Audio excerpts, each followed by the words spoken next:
Hi, Dr. Kevin Zorn, BPH Canada, here to take Mr. Potato for a rejuvenation BPH surgery called aquablation. So just before we get started, let's understand what we're dealing with here. So this represents our very large prostate. You can see here the ruler. This is a up to a 12, 13 centimeter length prostate looking from the aerial view.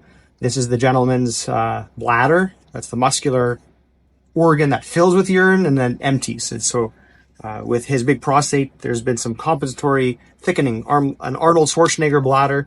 I call it with these big trabeculations, or they have some people diverticulums, or sometimes we'll find some stones.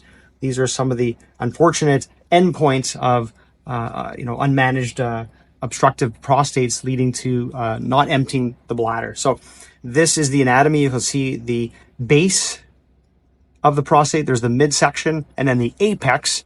Very important here. Why? It sits right adjacent to the sphincter, and about a centimeter past the sphincter, this little dot. And this is called the veru montanum, the true mountain. So when you're doing cystoscopy, you'll see this little bump on the floor at 6 o'clock with a hole. And during male orgasm, that's where the ejaculate comes from. So we want to protect that, not to injure the sphincter, and to protect male ejaculation. So that is the anatomy of the prostate. And with aquablation, we're going to deliver. Our treatment will be starting at the bladder end and come back. The robot will be pulling beam of water that's going to oscillate from the base to the apex, and then near the end of the prostate, the apex, it'll do what's called a butterfly cut. So it won't continuously sweep in this direction. It will only do one side, come back, and then do the same on the other side, only on that individual side, thereby not injuring at that apex, that floor duct for the ejaculate. And there's no fulcruming, there's no torquing that we see sometimes with some of the lasers and nucleation, because you have to peel in. There's a lot of torque on the sphincter. Some men will have what's called transient incontinence. They'll have diapers or pads or leakage for weeks or a couple of months. You have to do physiotherapy. The incontinence rates with aquablation is less than 0.5%. So let's learn why. So now we're going to take the robot and apply it into our potato prostate. Let's see what we're going to design. So what kind of treatment do we want to do? Normally we'll have the image with ultrasound. So in the sake that we don't have ultrasound here, we're just going to design out what we want to do. We can make very small up to 3 millimeter, or let's go bigger to 2.43 millimeters. So that's the radius of our treatment from our central portion of the axis of our scope. So that's the axis. We're looking in 3 dimensions. We're just going to think how much of a sweep angle. Again, there's the top view of the prostate. We're looking from the phallus direction. The sphincter's here. There's the apex. The veru's there. We're going to drive inward. But what does that design look like? We can go up to various angles. If we want to bring down one side, it's really designed. We can do anything we want with the robot and the application here. So for interest, we'll make this, let's just say, as much as possible. And maybe this side will bring down a little bit, and that will be the patient's left side or the right side of our screen. You'll see, let's see if it designs that as we treat. So you can see it's not a perfect, we call it a Napster when you go all the way up top here, or 2/3 of a pizza. So we'll bring this down just to see, does that robot do exactly that? And that's this direction. Then, well, you just follow suit.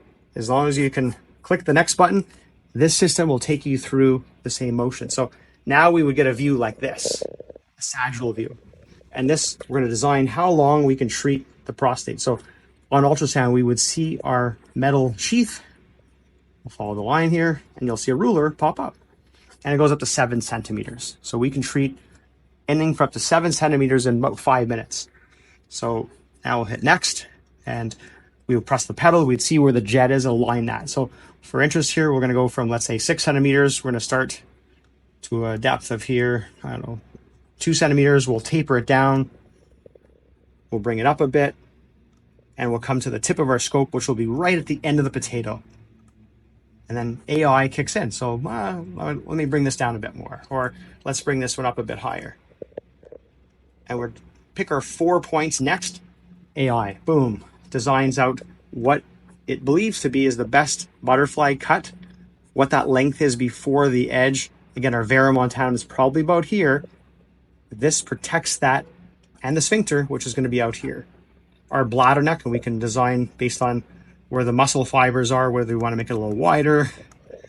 And again, you can pick these points and tell individually where you want things. So let's just make a design that looks a little funky just for, let's see if it does this.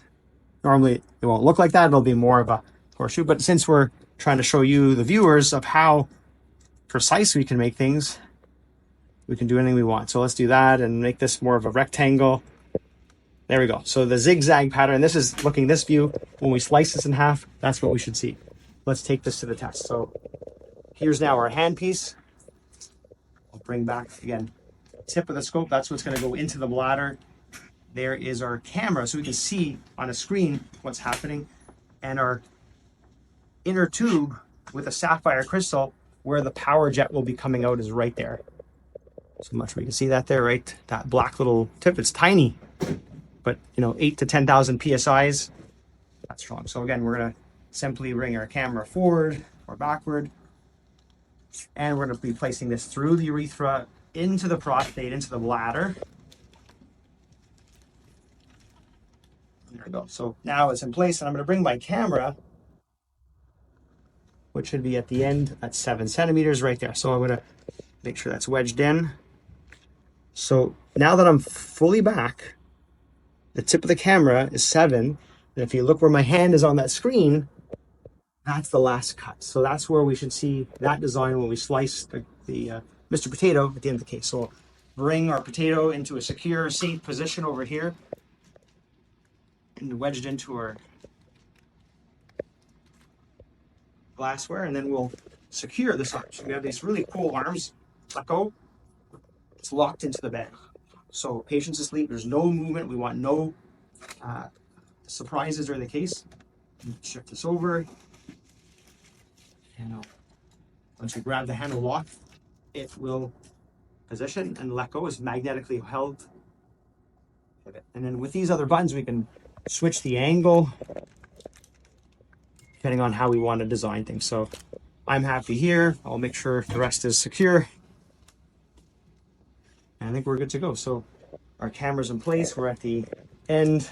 Here again is the sphincter, where I think we're going to see the beam blow through is around here. That's the maximal diameter, around 2.4 centimeters. So we will see the maybe puncture of our potato once it gets back here. Otherwise it's thickened. We won't see that. It shouldn't be puncturing through.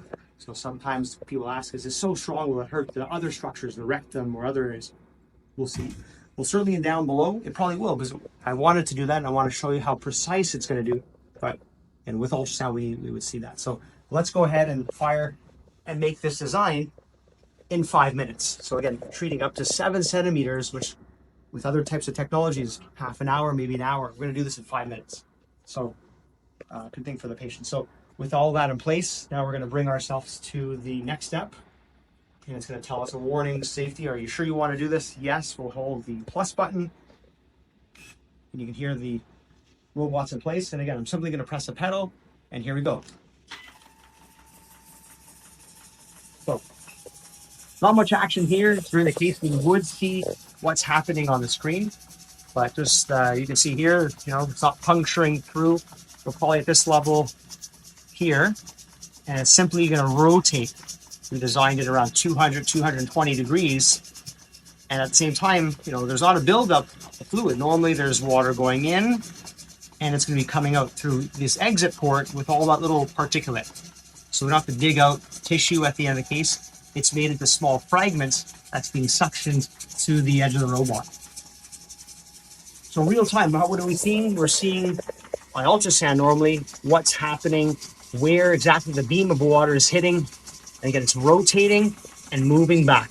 The robot's pulling it back at a very constant speed. We have real-time monitoring of the image. Again, no ultrasound on the potato. How much pump power there is. And any moment I'm not happy, let go, adjust, move things around.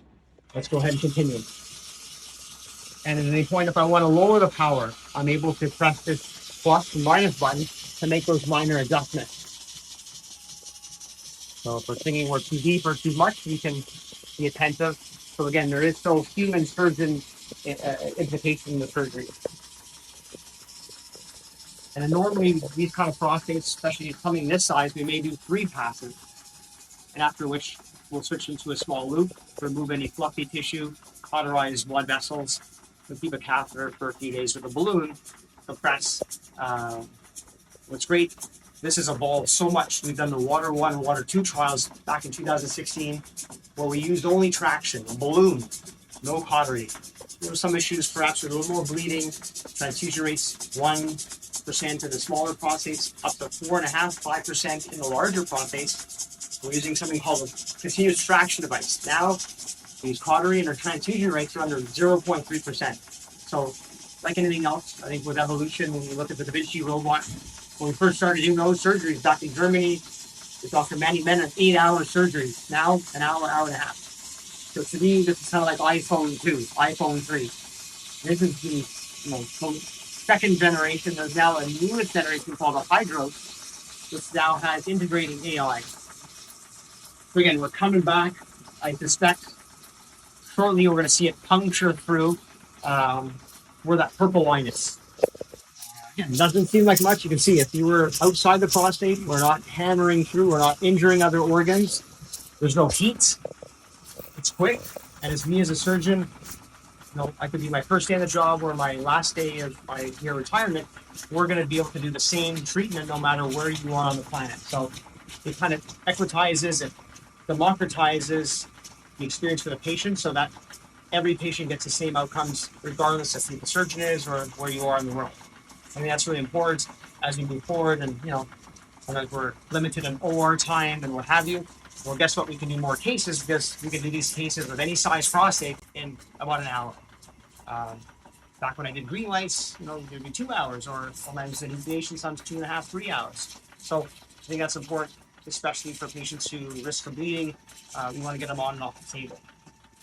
So again, now we're doing the butterfly cut. That's the red zone. As we said before, that is only treating the patient's right side. It's going away from the verumontanum and just sweeping kind of like a piece of pizza, only on one side. And very shortly, it'll terminate. And then the robot, and again, if I can show you what I'm doing right now, I'm just pressing a pedal. This is AI, an automated robot. So it's not a master slave. I'm not telling it what to do. I just inputted what I want. It is executing, as you can see here. There's the beam. Actually took a piece off, and there you can actually nicely see the beam of water going through. That's the rotation, the speed of what it's doing as it's coming back toward the patient's sphincter. So we'll actually, it's quite nice. Actually, in my preparation, I kind of was using a knife to got a hole into this sweet potato. It's quite dense. Made a crack on the side, so that's what loosened that piece up. And for that to fall off, now you as the viewer can see that rotating beam that we don't always get to see. So again, what you're seeing here is mist. There's no smoke. There's no heat. Just ricocheting off the inner portion of the our garbage can collecting our water here. So, and there we go. We did a pass. If we want to do a second, just come back over here. We can tell the robot, again, this is a good demonstration if it's a resident or at a congress. We did this before with an orange. I think it's important for people to get that experience and understand what we're doing. And it's quite nice. So if I want to do a second pass, again, designed to the robot, it'll put exactly what we did before. I can do that exact same treatment, make adjustments just simply by the touch of the hand. So without further ado, let's see how we did for Mr. Potato, and did we create that design. So I'll just take it out. First I'll unlock our handpiece, click, again, all stable. We don't want to have any injury on the plate. I will disengage the potato and our handpiece. There you go. Don't want to break any glassware. And there you go. So there's, no fire, no burning. Doesn't look like much. And you can see from the inside, that was our access. Obviously this piece fell off, so it would be like that. That's just a crack. As I said, I was a little too hard with my exercising with the knife. So now we'll just get our kitchen knife. Thank you. So we'll do, again, in situ, this is how it is. Let's see, did we create that design? Remember, one side was not exactly similar to the other. So if I take a cut at this level, we should see that. And then if I take a view from this, we should see what we saw on the screen. So let's start with that design there first. I'll make sure we're dead center to try and give you that view. So see my cooking skills, which unfortunately are not that great. I like good food, but not a good cook. All right, so let's have a